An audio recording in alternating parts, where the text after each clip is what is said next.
Rede Amigo Espírita, uma ferramenta de união, interação e divulgação do movimento espírita. Acesse www.redeamigoespírita.com.br e confira nosso acervo disponível. Rede Amigo Espírita, divulgando, instruindo e unificando.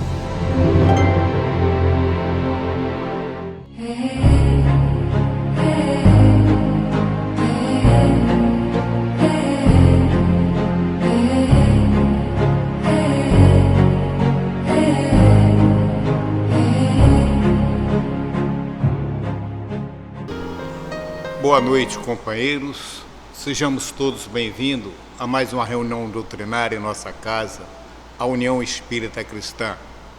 As pessoas que nos visitam pela primeira vez, sintam-se à vontade e abraçados por todos nós aqui da UEC. E aos companheiros de sempre, é sempre uma alegria esse nosso reencontro semanal. Pedimos aos portadores de telefone celular que estejam retirando o som dos seus aparelhos. Para iniciarmos, vamos pedir à nossa companheira Rita que nos faça a nossa leitura preparatória.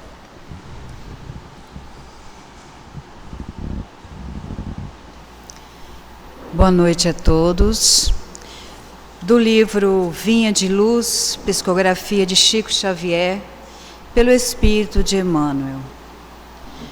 No item 7, aos discípulos.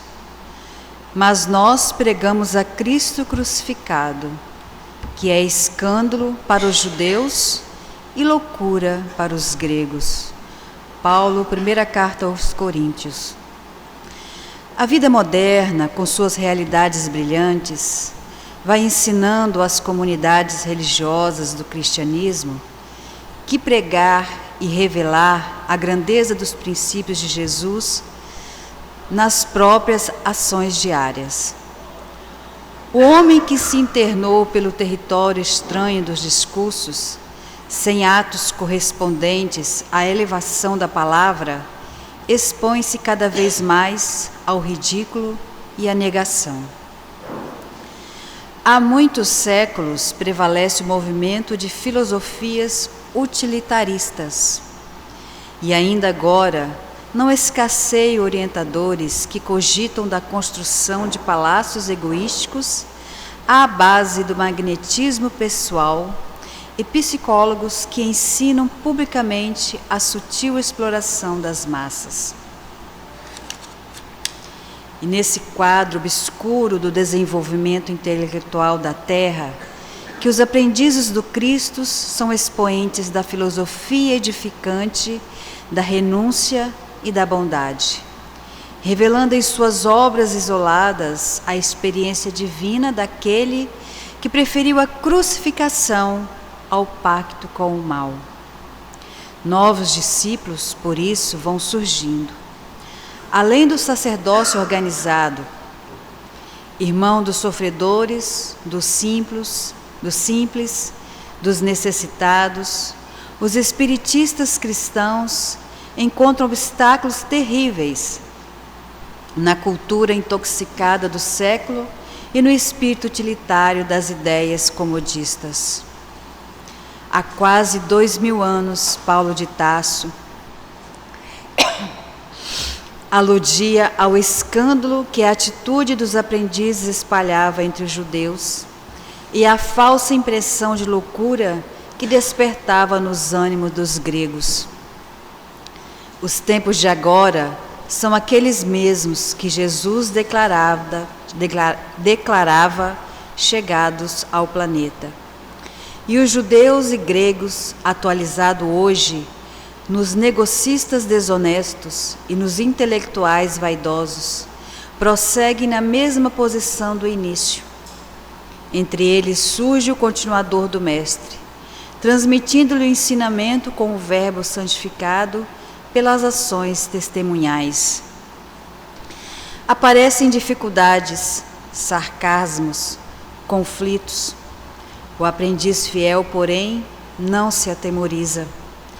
O comercialismo da avareza permanecerá com o escândalo e a instrução envenenada demorar-se-á com os desequilíbrios que lhes são inerentes. Ele, contudo, seguirá adiante, amando, exemplificando e educando com um libertador imortal.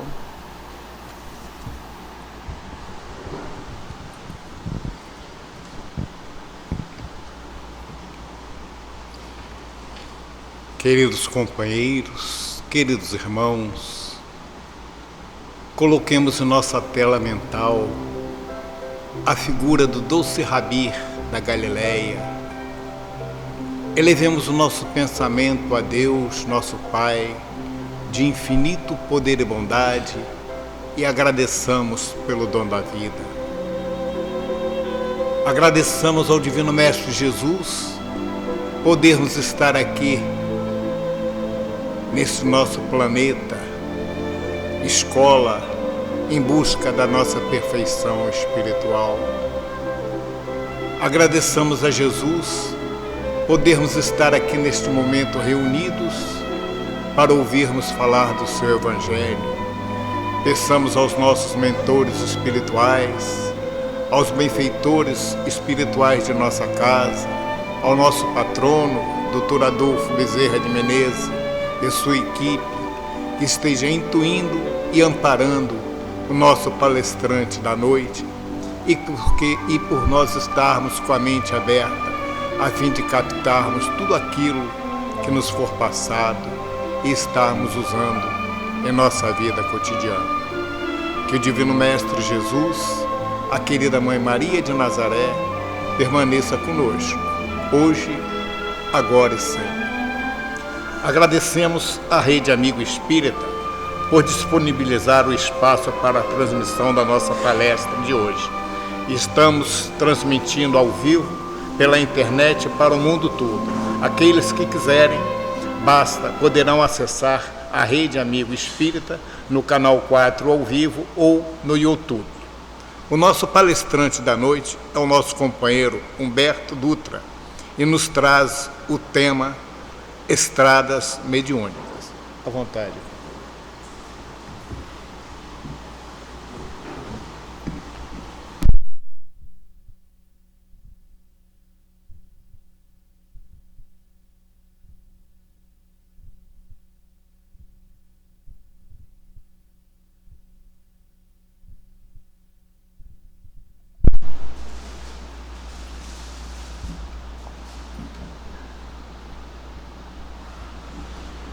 Boa noite.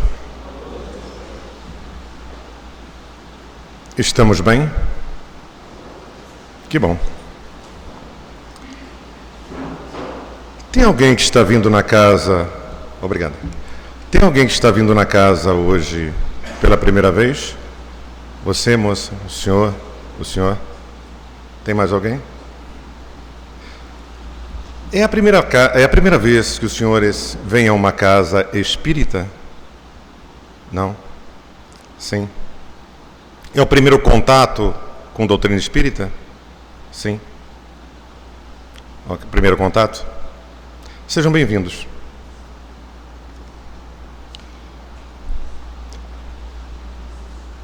O movimento espírita, na sua literatura, nos convida a observar Deus como causa primária de todas as coisas, Deus Criador, Pai de infinita bondade e misericórdia.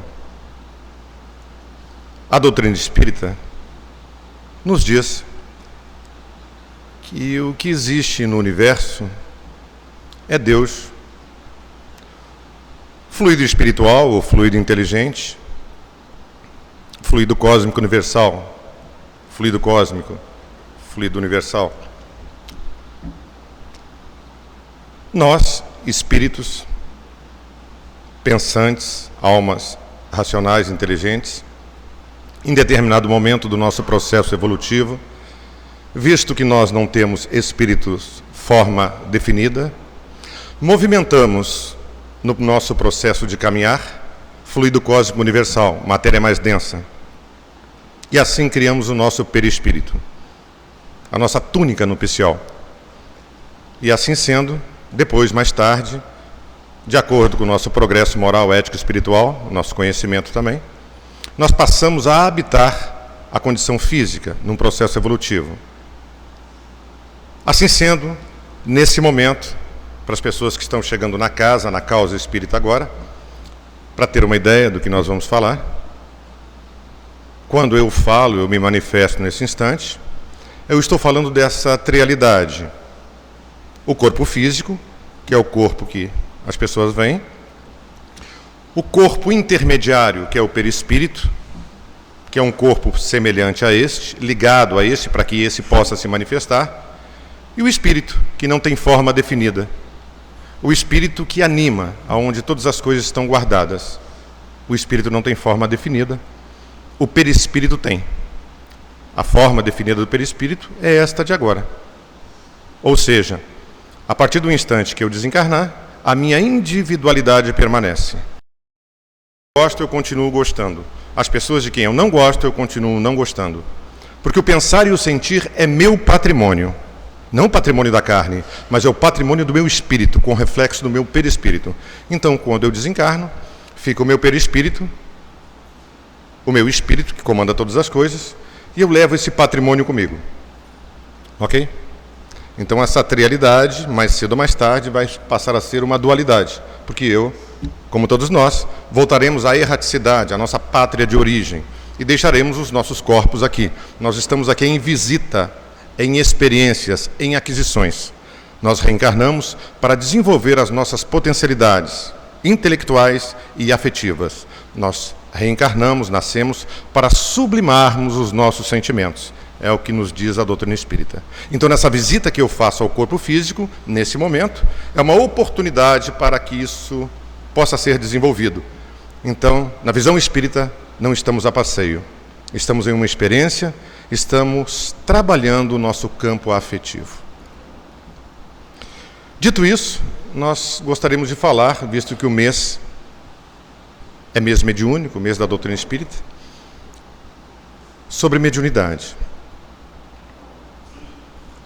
Só que, mais uma vez, nós vamos abordar a nossa particular mediunidade, aquela mediunidade que cada um de nós é portador, no nosso ponto de vista. Para isso, eu tenho aqui emprestado o Livro dos Médiuns, capítulo 14, questão 159. Capítulo 14, item dos médiuns. Diz Kardec: toda pessoa que sente, em um grau qualquer, a influência dos espíritos, por isso mesmo é médium. Essa faculdade é inerente ao homem e, por consequência, não é privilégio exclusivo de ninguém.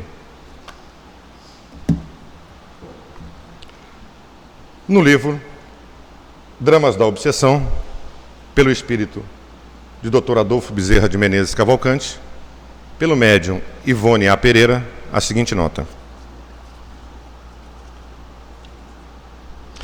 sabido é, entre espíritas fiéis aos seus princípios, que todos os homens, seres hominais, todos os homens são médiuns, ou pelo menos possuem a possibilidade de se deixarem influenciar pelas individualidades invisíveis, sejam essas individualidades esclarecidas, medíocres ou inferiores.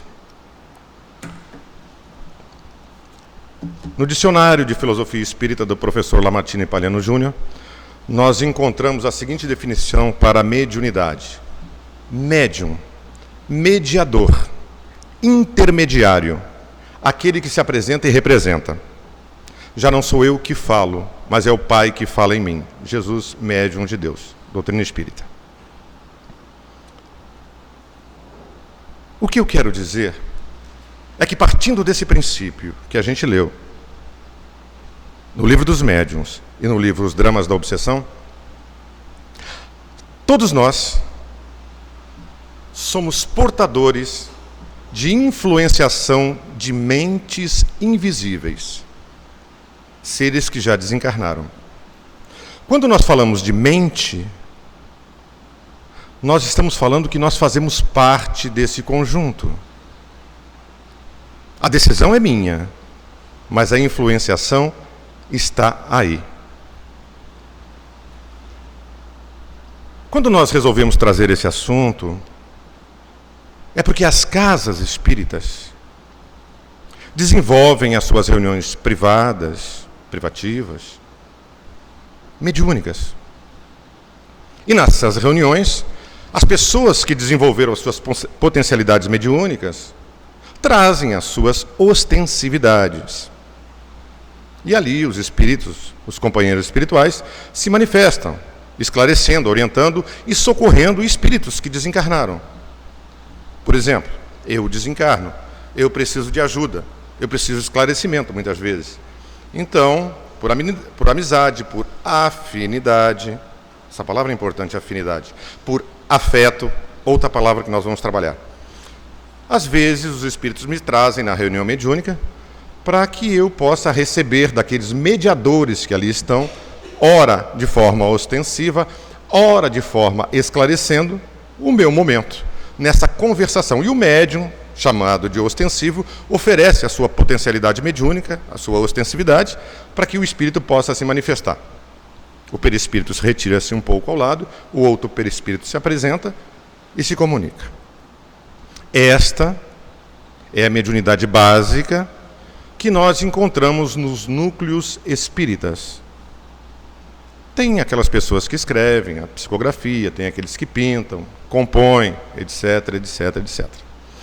Mas a mediunidade que nós resolvemos falar na noite de hoje é uma mediunidade que não se manifesta na casa espírita. Se eu sou um mediador, se eu sou um intermediário, eu sou médium, independente de estar ou não na casa espírita. Porque eu sofro, nós sofremos a influência de almas inteligentes, espíritos inteligentes. E muitas vezes, na maioria das vezes, Kardec, são eles que nos dirigem. Então eu quero falar dessa mediunidade que está lá fora. Porque vejam bem, a maioria das casas espíritas, é o caso da UEC, da União Espírita Cristã, tem 3 reuniões mediúnicas durante a semana. Cada uma de 1h30, 2 horas, porque tem avaliações. Então nós temos 6 horas aproximadamente de reuniões mediúnicas. Por semana. Mas uma semana tem 7 dias. As pessoas vêm na casa e ficam 7 horas por semana trabalhando com mediunidade. E aquelas outras horas que elas não estão na casa, deixam de ser médiuns? No nosso ponto de vista, não. Continuam. Por que as pessoas que trabalham com mediunidade continuam a ser médiuns? Porque nesse ponto de vista, mesmo sem ter ostensividade, eu digo que lá fora, no meu dia a dia, nós somos médiuns, mediadores, intermediários. Bom, me apoiando nessa tese, eu vou visitar o Evangelho segundo o Espiritismo, capítulo 14, que fala da família corpórea e extrafísica, a família espiritual. Os benfeitores espirituais dizem a Hippolyte Léon Denis Rivail, Allan Kardec, que nós fazemos parte de uma grande família, a família espiritual. E nesse momento, estamos habitando uma outra família, a família consanguínea. E que esta família consanguínea é cercada por os nossos afins, a nossa parentela corpórea, que muitas vezes não tem, devido à sociedade se ampliar, a família se ampliar, a consanguinidade. Mas é uma grande família, a família de amigos, família da casa espírita, nós somos afins. Partindo desse princípio, nós viemos de uma grande família, que é a família universal, a família do planeta Terra, e nesse momento estamos habitando um pequeno núcleo familiar, que é a nossa família religiosa, social, profissional, etc, etc. No livro Pensamento e Vida, Emmanuel e Chico Xavier, há de se trabalhar a formação desta família. E Emmanuel explica. Capítulo 12. Precisamos checar. A princípio é o 12. O companheiro espiritual vai dizer que nós fazemos parte dessa família espiritual, e o que nos reúne nessa família espiritual são os nossos laços de afinidade. Essa grande família, na qual nós já visitamos inúmeras e inúmeras vezes, visto que estamos habitando um corpo físico. Nesse momento, quando nós nos apresentamos, o que as pessoas percebem é o momento em que nós saímos do útero materno e chegamos até aqui.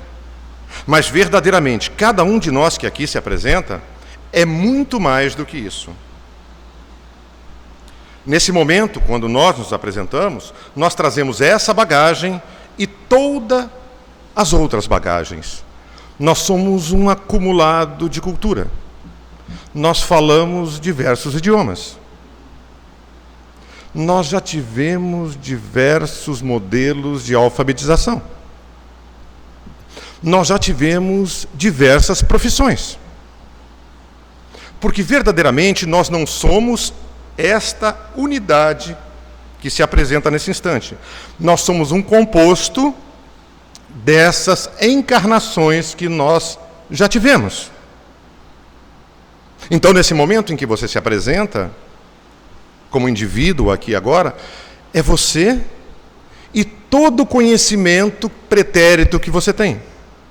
Então, nesse momento, quando alguém está diante de você, está aquilo que você vê, que pensa em entender, e todo um passado, um pretérito que você desconhece. Assim sendo, o que motiva aquela pessoa aos seus impulsos e seus sentimentos, você desconhece. Por desconhecer, você não tem nas mãos o poder da justiça, porque você é desprovido de misericórdia e de conhecimento, porque você não conhece as vidas pretéritas daquela pessoa. Assim sendo, quando ela faz um movimento, você não sabe o que levou aquela pessoa a fazer aquele movimento. Aí, muitas vezes, equivocado e pulsionado por causa do orgulho, você diz: isso eu não faço. Você está num outro estágio. Você está em outro momento. E essa frase não é caridosa. Isto eu não faço. O que você pode dizer nesse momento é: isto eu não me permito mais fazer. Porque eu já atingi um nível de maturidade que eu não quero mais cometer esse equívoco. No máximo é o que você pode fazer. Senão você está faltando com a misericórdia. Voltando nessa observação do crescimento do ser através dos tempos, nós, quando habitamos essa família espiritual, que é ligada, voltamos a dizer, por laços de afinidade, nós vamos classificar algumas afinidades. Desencarno, venho a falecer, sou chamado, imantado, convidado a ir para a erraticidade, e lá eu vou morar com aquelas pessoas, individualidades que têm afinidades como eu. Eu gosto de ler, eu gosto de beber, eu gosto de usar drogas, eu gosto de núcleos de prostituição. Aonde eu vou estar? Aonde eu encontro pessoas que têm comigo afinidade. Mas eu gosto de música. Que tipo de música? Aquele tipo específico. Eu vou para onde? Para onde eu tenho afinidade. Então, essa família de afinidade é uma família enorme. É família na pesquisa, é família no estudo, e também nós temos afinidade nos remorsos. Também temos afinidade nos crimes, nos descaminhos, nas paixões, nas ilusões, nas seduções, nos enganos, nas mentiras, nas traições. Planeta de provas e expiações. É aqui que nós estamos habitando. Faz parte. Mas não é o planeta que é de provas e expiações. Por favor, sou eu. que estou em provas e expiações. Às vezes, quando a gente fala na Casa Espírita planeta de provas e expiações, mundo de provas e expiações, parece que é lá fora, que é vocês que estão, eu não estou. Mas não é assim. É o mundo que habita em mim. Se eu estou aqui, é implícito que eu faço parte. Eu estou em prova. Eu estou passando pelas dificuldades do caminho que eu preciso expiar. Já falei dessa família que mora por leis de afinidade. Agora eu vou reencarnar. Eu vou reencarnar numa família menor, porque a família espiritual é grande, é enorme, mas o núcleo familiar aonde eu vou, social, é menor. As leis que me levam até ali são as mesmas leis de afinidade. As leis de afinidade que me levam para aquele núcleo familiar é para que eu possa desenvolver junto com aqueles que são afins, porque ali vai estar meu pai, minha mãe, meu irmão, minha avó, meu tio, meu primo, meu amigo, meu vizinho, meu companheiro de trabalho, meu companheiro de casa espírita, espíritos afins.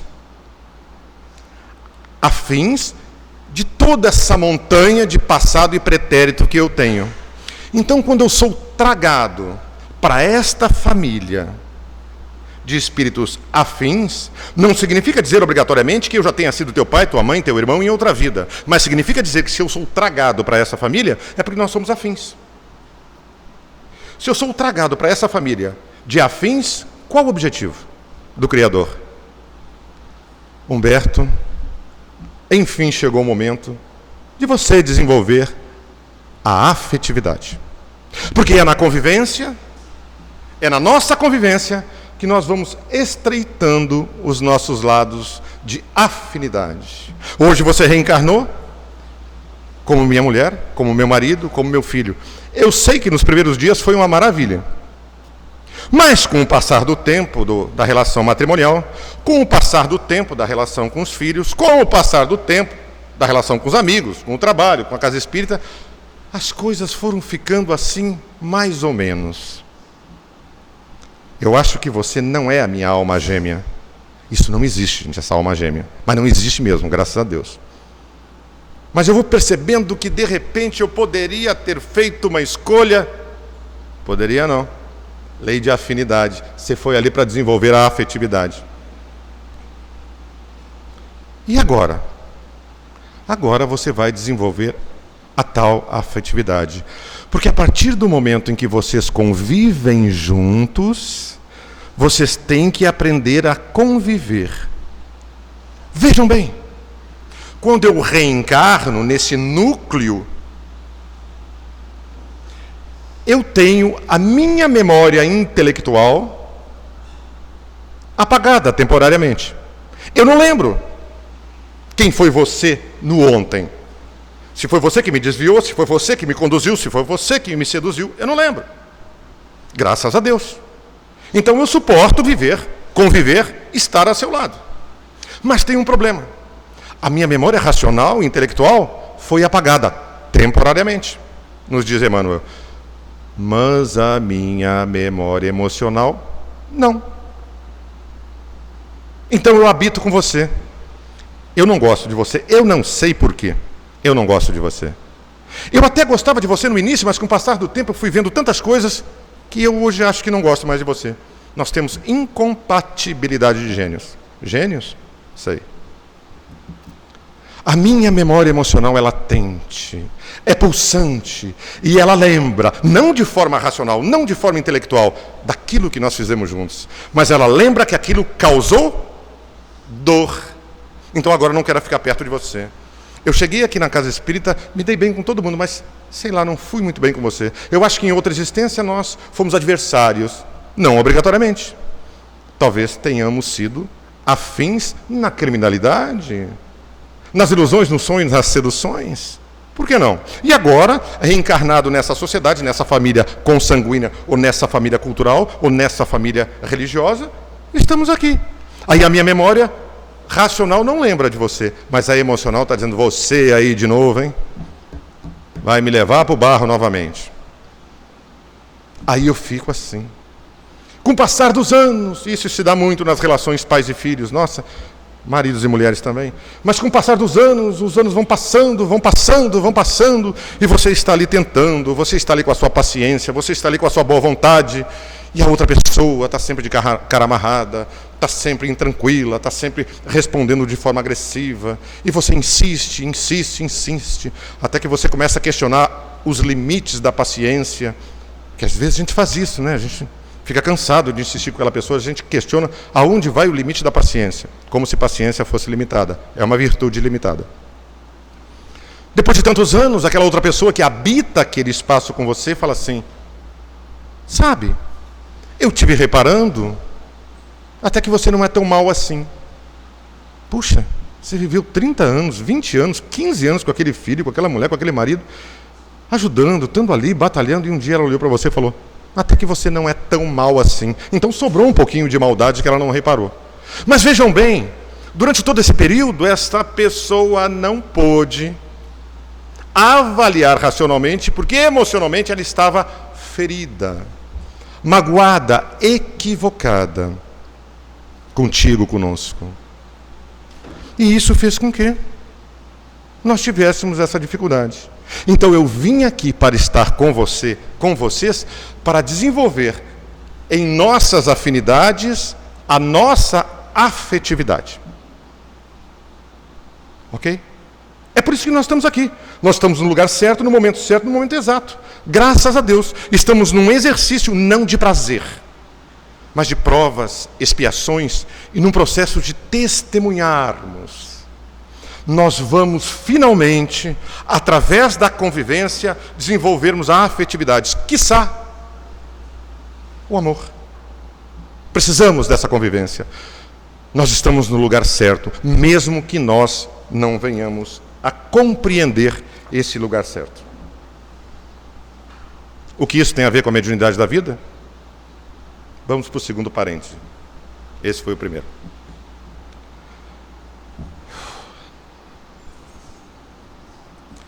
Olha essa observação de Paulo, do livro Levantar e Seguir. Chico, Francisco Cândido Xavier, Emmanuel. Nós devemos.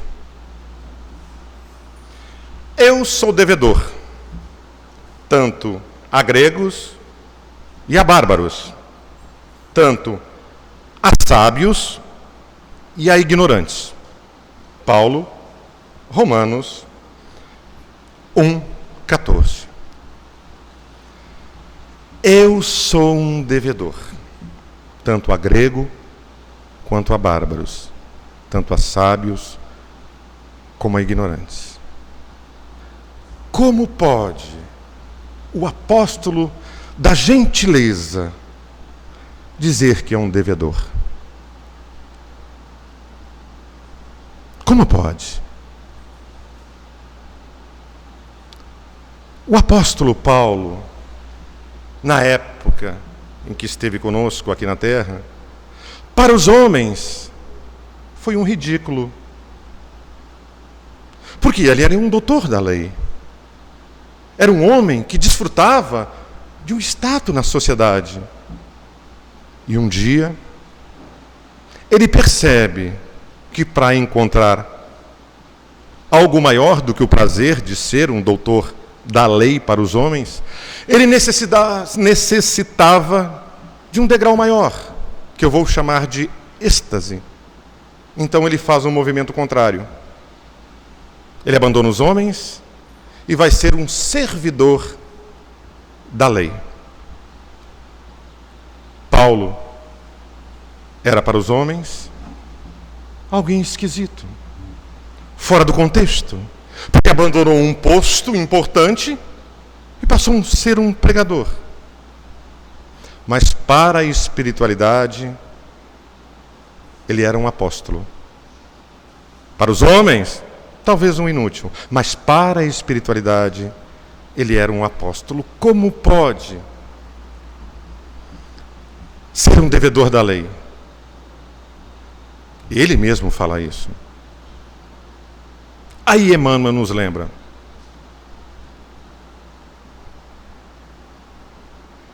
de que natureza seriam os débitos desse apóstolo, desse homem?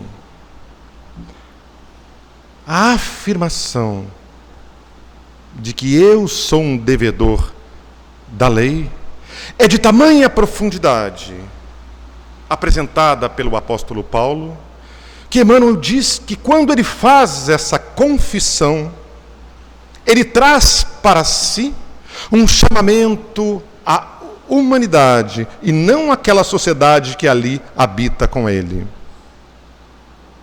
Ele traz para si o espírito da humanidade a se manifestar através da sua mediunidade de servir. E quando ele diz, eu sou um devedor da lei, ele faz com que possamos, nos dias de hoje, enxergar um outro ponto de vista, quando já nos sentimos tocados pelas verdades do Cristo. Tocados pelas verdades do Cristo, significa dizer que em pequenas porções dentro de nós já existe a necessidade de descobrirmos novos caminhos que nos levem a uma espiritualização, abandonando a condição materialista em que vivemos. E quando ele diz que nós somos um devedor também da lei, porque ele traz isso para a humanidade, ele chama a atenção da nossa atual situação, vivendo nesse momento. Porque para nós, o fato de estarmos cumprindo com as nossas obrigações sociais, cumprindo com as nossas obrigações religiosas, familiares e afetivas, nós já estamos bem. Olhando dessa forma, da forma materialista, humana, limitada e orgulhosa, está tudo bem. Nós estamos cumprindo com as nossas obrigações. Mas quando você olha o apóstolo dizer, eu sou um devedor da lei, você passa a observar a profundidade da vida. Ele te chama a atenção e ele se apresenta como tal, que você, que eu, somos devedor da lei. Porque alguém nos antecedeu.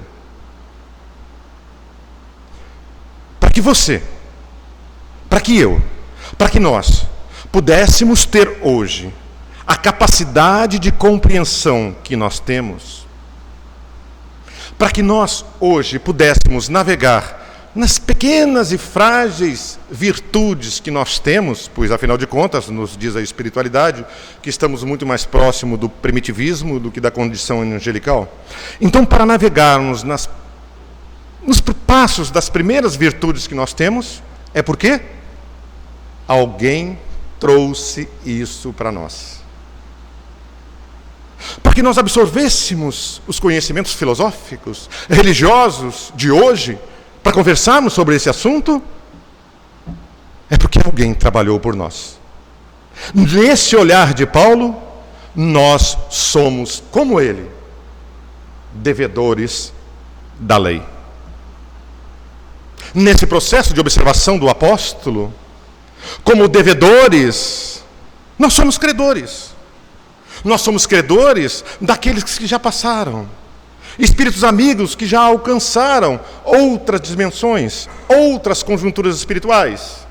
Mas ainda, devedores da lei, encontramos espíritos numa situação mais difícil que nós. E que nós precisamos utilizarmos a nossa quitação com a lei.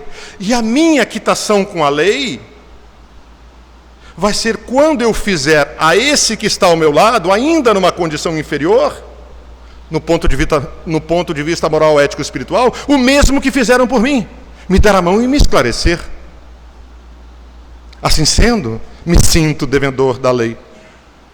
E me diz mais, Emmanuel, que não sairei daqui enquanto existir uma lágrima, pois Deus é Pai de todos, causa primária de todas as coisas. Jesus é nosso irmão maior e nós somos a humanidade. Enquanto os nossos irmãos derramarem uma lágrima, nós estaremos aqui, porque somos devedor da lei.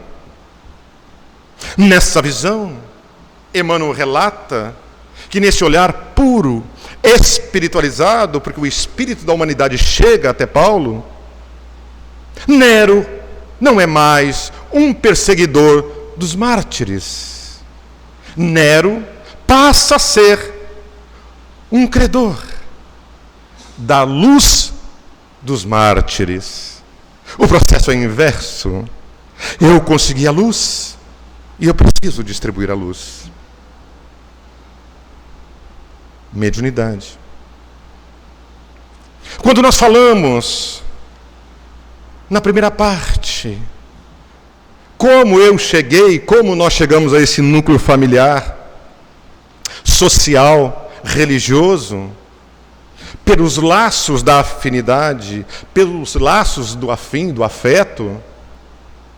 Quando eu falei que eu, na visão do apóstolo Paulo, sou um devedor da lei, eu estou dizendo que nós somos individualidades. Eu estou dizendo que nós somos espíritos comprometidos com a lei, não mais essas leis de causa e efeito por crimes que nós cometemos em nosso pretérito, em nosso passado, em nosso pretérito, mas por não termos, nesta oportunidade, aberto as mãos para socorrer aqueles que ainda não receberam as pequenas virtudes que nós já começamos a ter. Quando você saiu da sua casa, do seu lar, do seu conforto e veio para um estudo filosófico como esse, você fez um movimento. Mas tem pessoas que não suportariam. Você tem uma virtude. O interesse, o desejo pela pesquisa, pelo conhecimento, mas tem outros que ainda não têm força. E é para esses outros que nós somos devedor da lei. É para esses outros que nós temos que compreender. Se você não tem vícios, aqueles que têm ainda não fizeram o teu percurso. Então você é devedor dele, partindo desse princípio. E como você se apresenta? Sendo mediador. Mediador. Então no teu convívio diário, com essa grande família dos afins, voltamos a repetir, que está localizada basicamente no seio familiar, no seio consanguíneo, mas se estende também nos núcleos profissionais, religiosos, municipais, estaduais, essa grande sociedade de afins. Quando você convive com os afins, você pode trabalhar esta mediunidade na condição de medianeiro, que não a da casa espírita, mas a mediunidade do Cristo, respeitando as pessoas que estão ao teu lado. Como pode você, na maturidade que você se encontra, ainda ter coragem de dizer que alguém tirou a tua estabilidade? Se você tem estabilidade, como é que te tiraram? Porque você permitiu. Você permitiu, você deixou alguém habitar o seu ser. Se naquele momento que alguém se indispôs com você, que alguém de alguma forma te feriu, se alguém de alguma forma te machucou, você se irritou, se avexou, gritou, esperneou, esmurrou, a responsabilidade é sua. Porque você já aprendeu. Faz o bem incondicionalmente. Cala-te, silencia, levanta e anda, não peques mais. Você já fez isso, Chico Emmanuel. Você é um devedor da lei. No processo de mediunidade que nós estamos trazendo na noite de hoje, que chamamos mediunidade da vida, o nosso objetivo é para que nós percebamos a nossa responsabilidade de mediadores da boa nova do Cristo.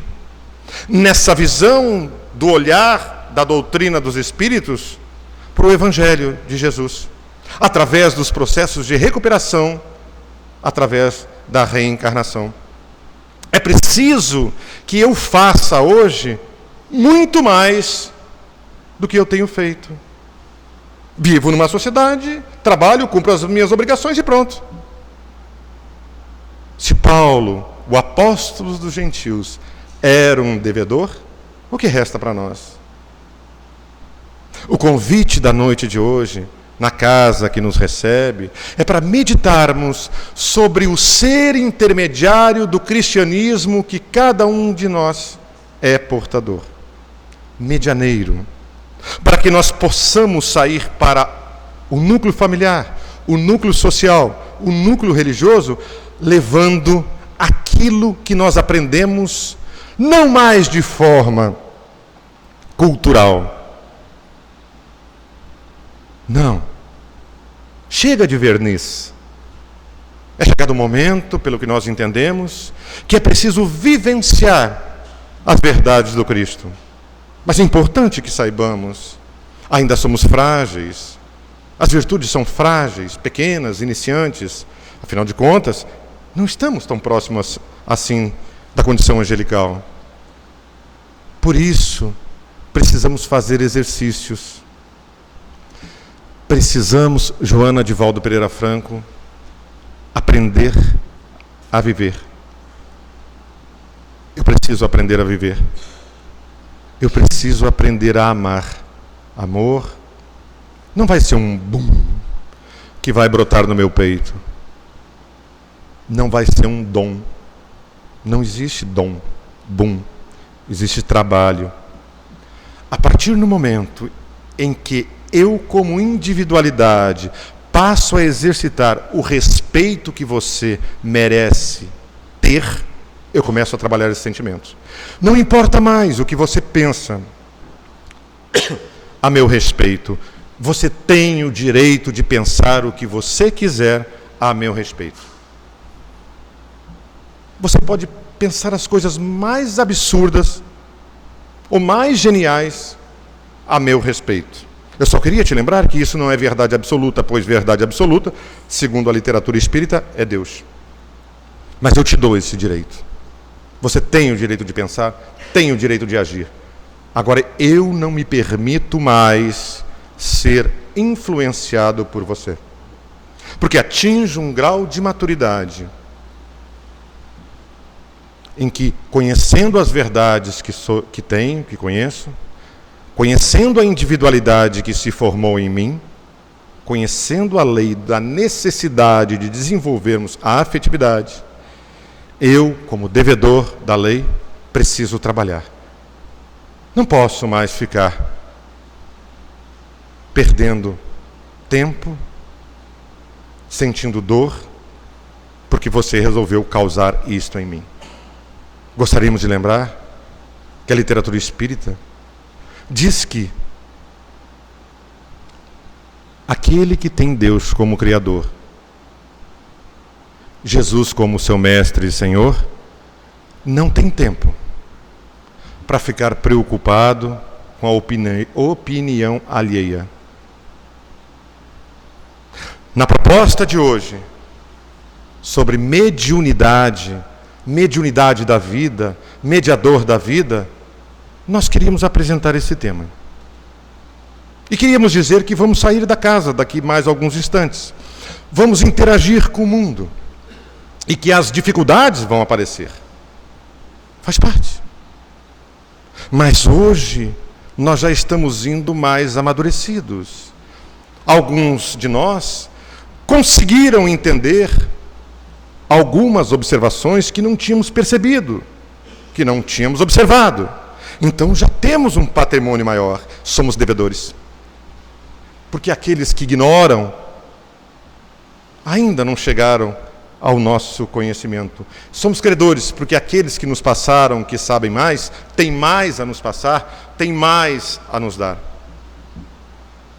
E assim, companheiras, que possamos voltar para as nossas vidas, sabendo que vamos enfrentar alegrias, dificuldades, sorrisos, outros alegres, outros amargos. Faz parte do grande laboratório da vida. Mas nesse momento, quando o embate se apresentar, quando a dor se movimentar, que possamos fazer um silêncio, que possamos fazer uma quietude. Quem sabe nesse silêncio e nessa quietude, não teremos a voz desses que estão mais à frente, através das nossas possibilidades mediúnicas, a intuir o nosso pensamento naquele momento de desalinho, de desengano, a intuir as nossas sensações naquele momento de sofrimento, que possamos ter um silêncio e uma quietude diante dos embates. Quando a vida mostrar-te as marcas no coração, enganos, medos, segredos perdidos na ilusão do tempo, será hora de reunires a tua força e a tua fé. A vida te ajudará, pois nosso destino é amar. Todos os que vivem sobre o hálito de Deus seguem uma estrada de trabalhos, descobertas, e com seu suor constroem a paz. Muita paz. Obrigado.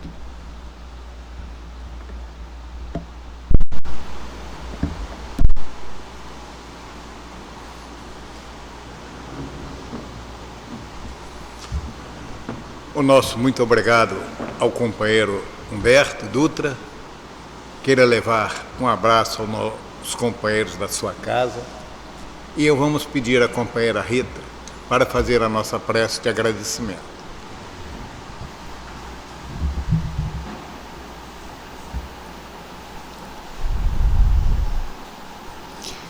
Amado Mestre Jesus, querido amigo, companheiro de todas as horas, neste momento, Senhor, em que os nossos corações foram tocados pelas palavras do companheiro, à luz da doutrina espírita, queremos, Jesus querido, te pedir, como eterno pedintes que somos, a força para que assim, Senhor, possamos sair daqui com as lembranças do que foi dito aqui hoje.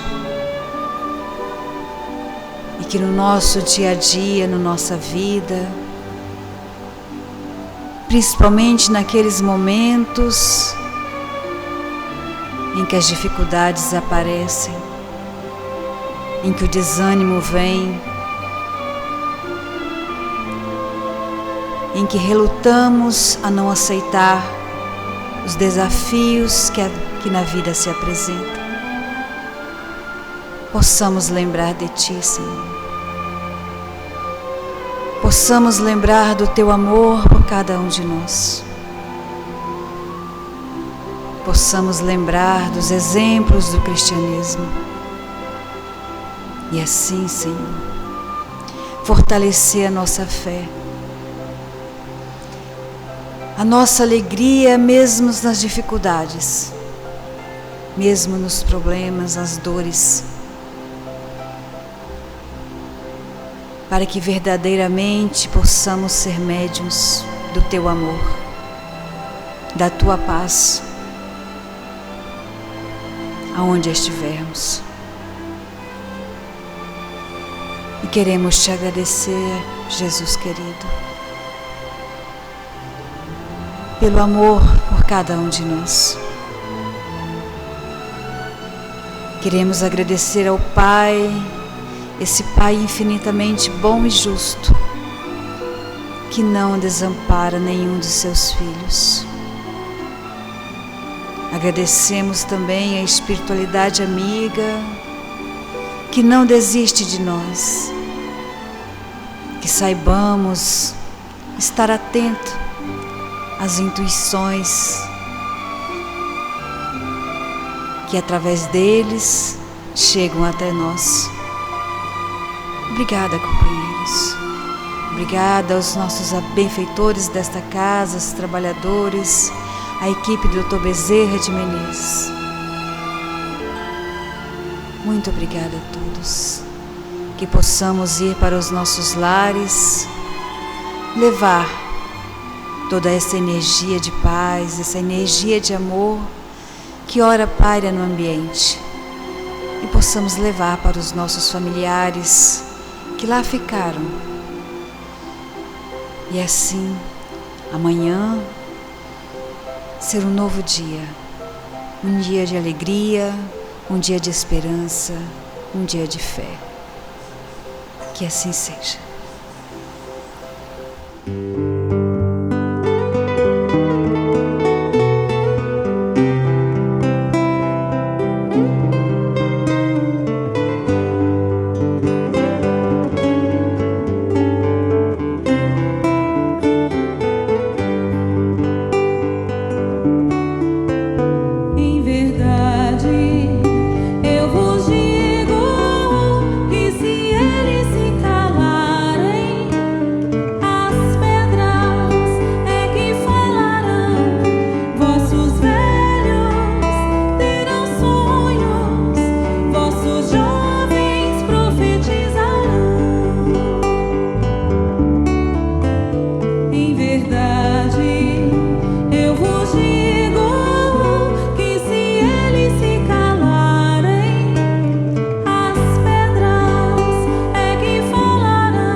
Cajado de Moisés, o manto de Elias, escada de Jacó, as visões de Jeremias, hoje médiuns, antes profetas, faculdades não mais ocultas. Quantos falam, quantos sentem, quantos ouvem, quantas línguas. Em verdade, eu vos digo que se eles se calarem, as pedras é que falarão. Vossos velhos terão sonhos, vossos jovens profetizarão. Nas bodas de Caná, na cura das feridas, na transfiguração, nos dando a água viva.